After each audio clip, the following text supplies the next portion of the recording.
கோலி talk Kollywood news. June 17ஆம் தேதி சிவகார்த்திகேயனோட Rajini Murugan release.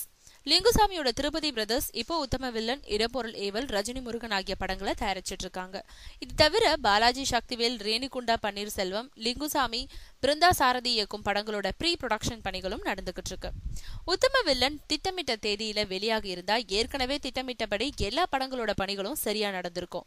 உத்தம villain படத்தை திட்டமிட்ட தேதியிலையும் முடிக்காமலையும் வெளியிட்ட தேதியை அடிக்கடி கமல் மாத்தினதுனாலையும் திருப்பதி பிரதர்ஸ் தயாரிக்கும் எல்லா படங்களோட தேதிகளும் தள்ளி போயிடுச்சு.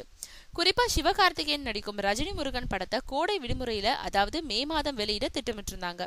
உத்தம வில்லன் ஏப்ரல் 14ஆம் தேதிக்கு தள்ளி வைக்கப்பட்டதுனால ரஜினி முருகன் படத்தோட ரிலீஸ் தேதியும் மாற்றப்பட்டிருக்கு. தற்போதைய நிலவரப்படி ரஜினி முருகன் படத்தோட ஃபர்ஸ்ட் லுக் போஸ்டரை ஏப்ரல் 25 அன்னைக்கு வெளியிட இருக்காங்க. படத்தோட ஆடியோவை ஜூன் 7 அன்னைக்கு வெளியிடுறாங்க. ஜூலை 17ஆம் தேதி அன்னைக்கு ரஜினி முருகன் படம் ரிலீஸ் ஆகுது.